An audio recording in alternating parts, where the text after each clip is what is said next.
aku menggenggam tasbihku dan kamu menggenggam salibmu. Di saat aku beribadah ke Istiqlal, namun engkau ke katedral. Di saat bioku tertulis Allah Subhanahu wa Ta'ala dan biomu tertulis Yesus Kristus. Di saat aku mengucap Assalamualaikum dan kamu mengucap Salam.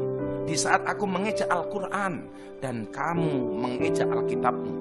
Kita berbeda saat memanggil nama Tuhan.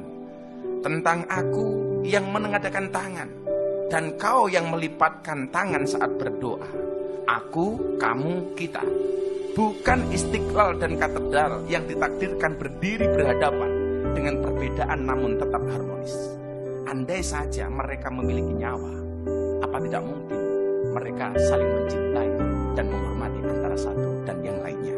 Terima kasih. Salam. Assalamualaikum warahmatullahi wabarakatuh.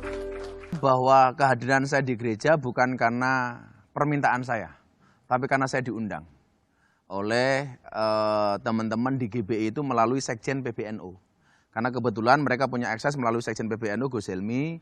Gus diminta tuh ada peresmian gereja yang juga akan dihadiri oleh Bapak Anies Baswedan. Ya selama saya ada waktu insya Allah saya datang. Datang. Ternyata di situ juga banyak tokoh agama lainnya. Jadi karena ada FKUB, Forum Kerukunan Terhormat Beragama. Oh jadi Gus Miftah tuh nggak sendirian ya? Enggak. Ada Gubernur DKI. Ada Gubernur DKI, ada Sekjen PBNU, kemudian ada FKUB, tokoh-tokoh agama. Dan mereka tanda tangan prasasti kerukunan. Bahkan saya nggak tanda tangan sendiri. Cuman saya memang dikasih waktu untuk memberikan orasi kebangsaan. Dan saya orasinya dengan cara saya gitu loh. Dengan cara saya gitu loh. Maka kemudian ketika video itu menjadi viral, saya juga nggak paham gitu loh, nggak paham.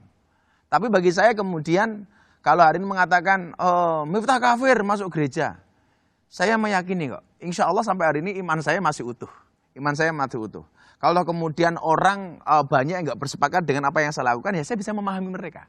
Kalau ada orang mengatakan yang saya lakukan salah, ya monggo-monggo saja gitu loh. Tapi insya Allah dengan semua yang terjadi itu tidak akan pernah melunturkan keimanan dan keyakinan saya. Ya. Banyak sekali kemudian tekanan atau kritik keras ditujukan pada Gus Miftah. Banyak, bahkan arahnya personal. Dan saya fan-fan saja gitu loh. Dan saya selalu mengatakan begini, Ros. Kita tidak bisa ngatur ombak, tetapi kita bisa belajar berselancar. Kita tidak bisa ngatur omongan orang lain kepada kita. Ya. Yang bisa kita lakukan adalah bagaimana menghadapi omongan mereka. Dan saya punya prinsip. Miftah wajib menghormati orang lain dan orang lain tidak wajib menghormati Miftah. Saya bisa memaksa diri saya untuk menghormati Rosi. Tapi saya tidak bisa memaksa Rosi untuk menghormati saya. Jadi kedatangan Gus Miftah di situ sebenarnya cerminan untuk saling menghormati. Bagi saya iya. Bagi saya ya. Saya di sebelum penutup itu kan closingnya itu. Ya. Sebelum itu saya mengatakan apa? Persoalan akidah kita masing-masing. Ya. Tapi persoalan muamalah kita bisa bareng-bareng dong. Gitu. Dan kebetulan karena saya tinggal di lingkungan orang Nasrani. Tetangga saya Nasrani, bahkan hampir 60%. Dan kita fan-fan saja gitu loh. Saya kalau lebaran, Idul Adha mau motong sapi banyak. Karena semua umat Islam berangkat ke masjid, ke lapangan. Maka yang menjaga hewan ternak saya adalah kawan-kawan Nasrani. Ketika kemudian kita Idul Fitri, kawan-kawan Nasrani ikut menjaga parkir. Ya, itulah indahnya Indonesia menurut saya. Itu. Ya. Maka saya mengatakan, saya tidak sepakat ketika ada orang mengatakan semua agama itu benar titik. Tetapi bagi saya adalah kalimat ini harus dikompliti. Semua agama itu benar bagi penganutnya. Saya sebagai orang Islam meyakini agama Islam yang paling benar. Tapi bukan berarti saya menyalahkan keyakinan Rosi. Demikian juga sebaliknya. Itu prinsip keagamaan dan kebangsaan yang saya pegang. Ya.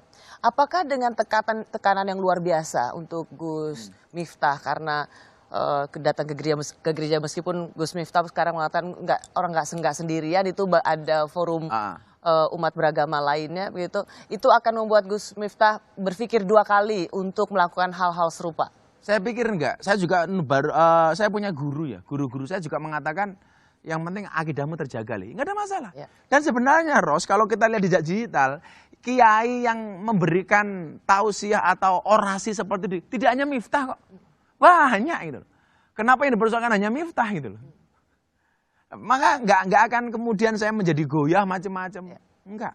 Selama kemudian ada kebaikan di dalamnya, ya saya akan lakukan. Dan yang perlu diingat, kehadiran saya itu bukan dalam rangka peribadatan, bukan sembahyangan, tetapi peresmian. Clear kan? Gitu. Ya.